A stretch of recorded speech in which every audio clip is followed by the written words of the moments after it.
There were moments when men's cruelty could not be explained. It had to be seen.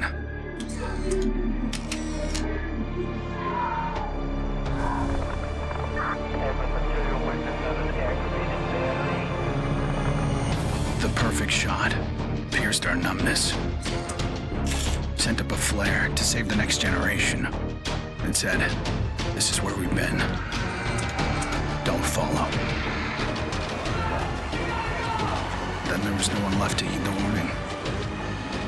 The only one left to save was yourself.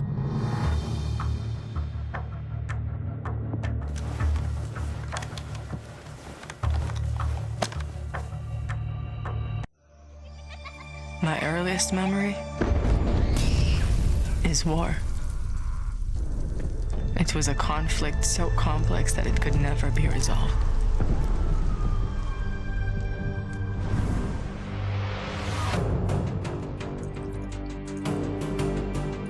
But this war isn't complicated.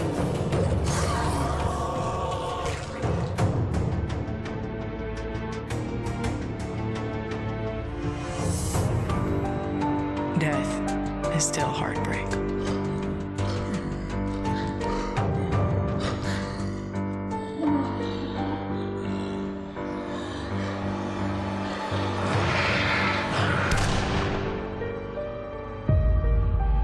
But a kill is a kill.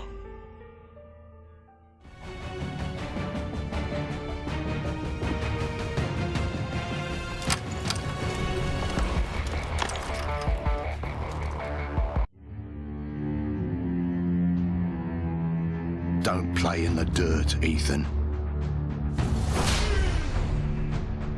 Stop fighting, Ethan. Be polite, Ethan.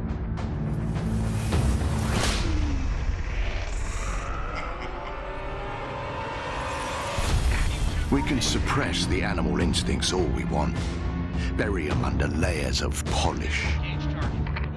But they exist for a reason. When we lived in a genteel fairy tale world, somebody did the dirty work out of sight. But when the fairy tale turned nightmare,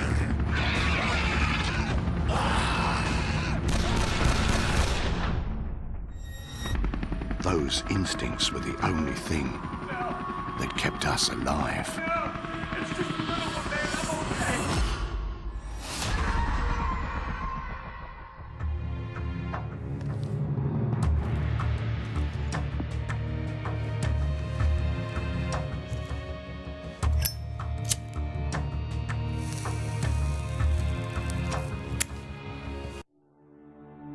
Where there is life, there is light.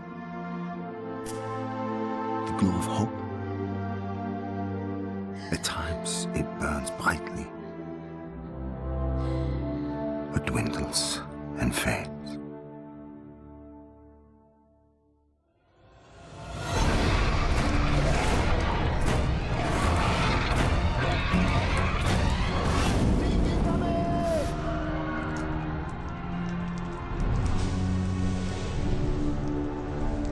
Once it is lit, we must never let it die.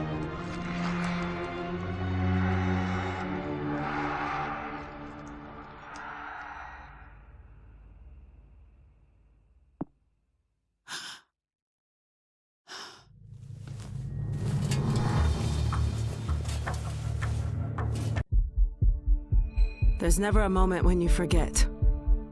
It's there when you fall asleep, and end when you wake up. You keep going over the things you should have done. I should have stayed home that day. I should have held on.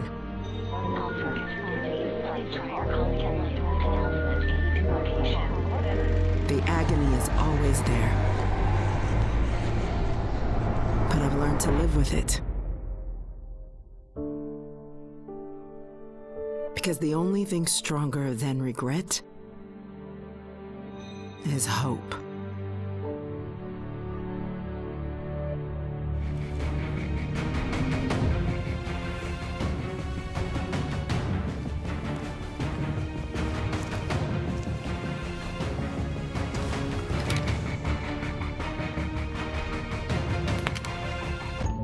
To all my classmates who alienated me because I was different.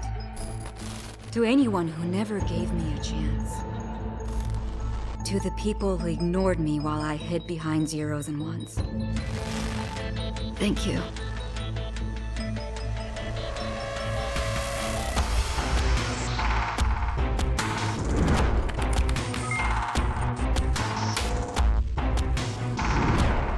Without you, I would never have made it this far.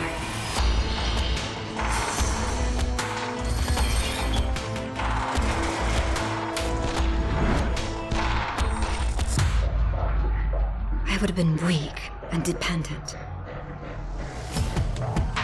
I would have ended up just like you.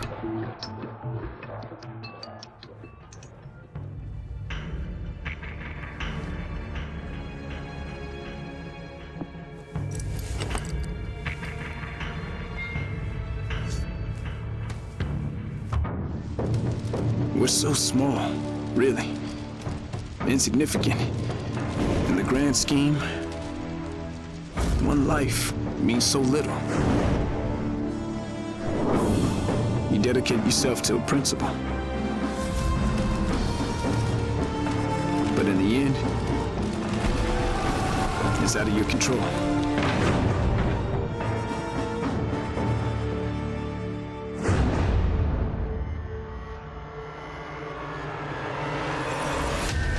In this world, principles get you killed. You lend a hand, it gets torn off. You hesitate, you die. So you want to save someone? Save yourself.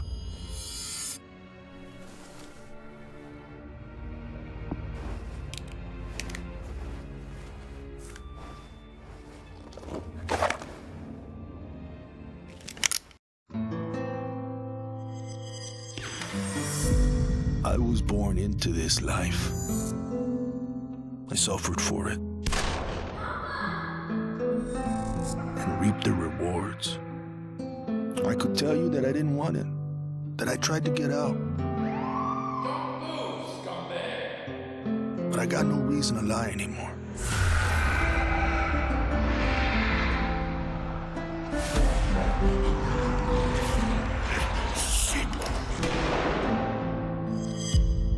That life is the only reason I'm still here.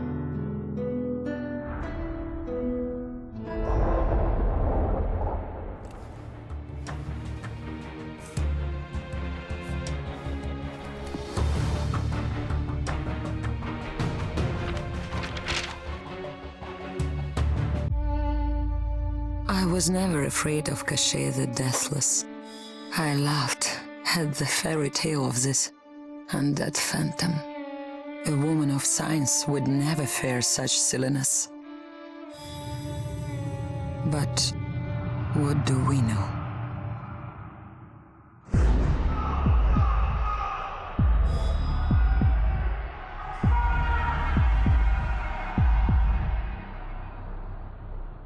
Science cannot explain what I've seen. And in the face of such horror, there is no logic.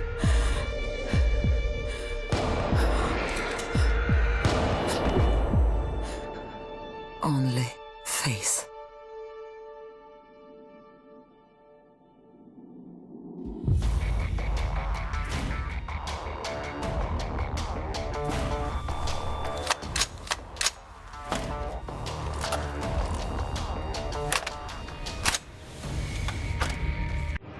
I was just a boy when the Soviet Union collapsed.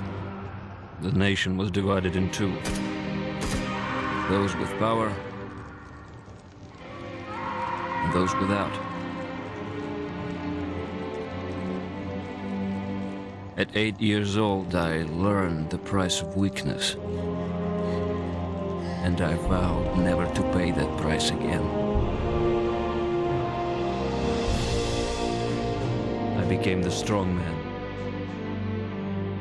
I gathered wealth, influence, and power. But nature is indifferent to the hierarchy of men. Once more, she burned my world to ashes, leaving only bitterness and the rage I would need to survive.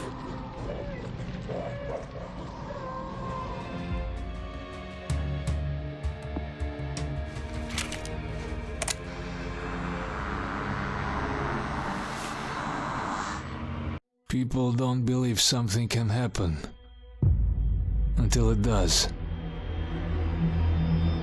They live in cheerful ignorance of the coming storm. I could see nothing else. When it finally arrived, I felt relief. At least now the danger had taken shape. Now, I had a target.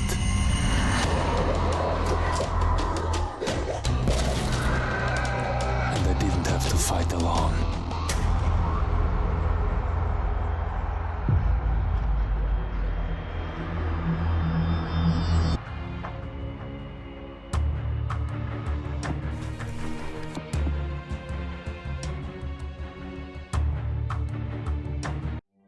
I will not be welcome in the kingdom of heaven. That fate was never in the cards for a man like me.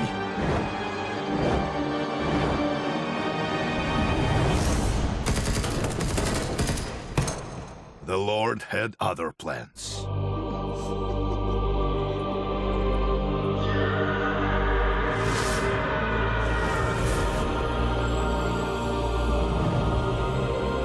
I have made my peace with God.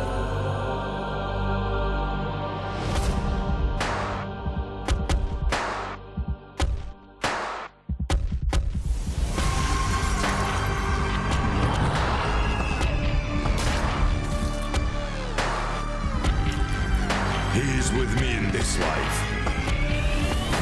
And that is enough.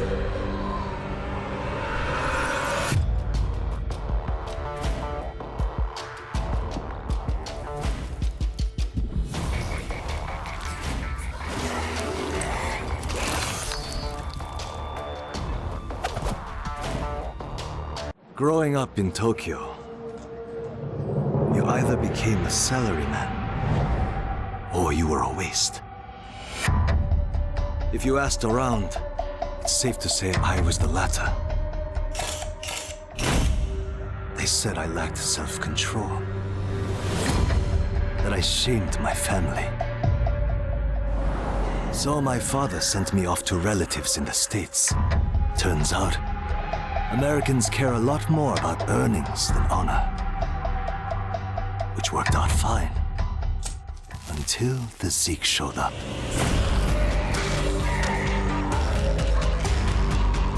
The Japanese decided to evacuate. They didn't have the firepower to fight. But I had special skills. So when everyone else was leaving, I went home.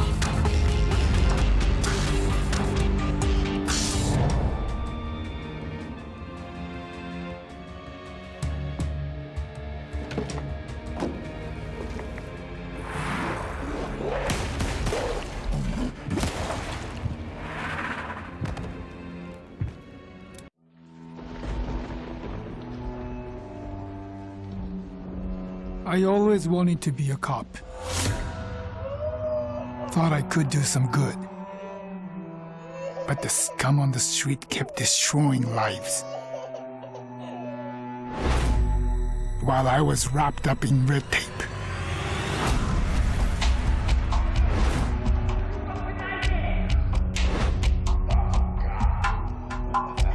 Shackled by senseless laws. The virus stripped all that away, left us to fend for ourselves. And finally, the chains were off.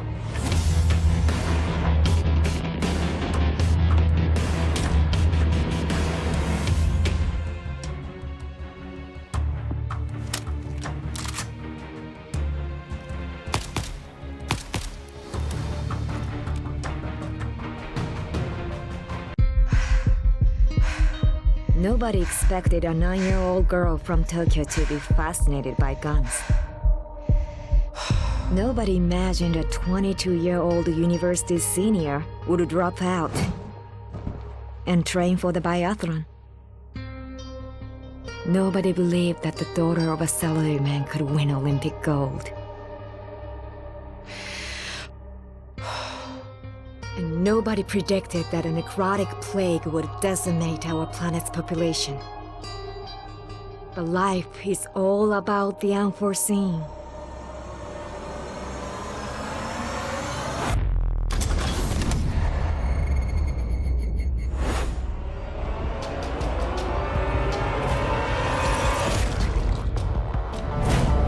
And nobody saw me coming either.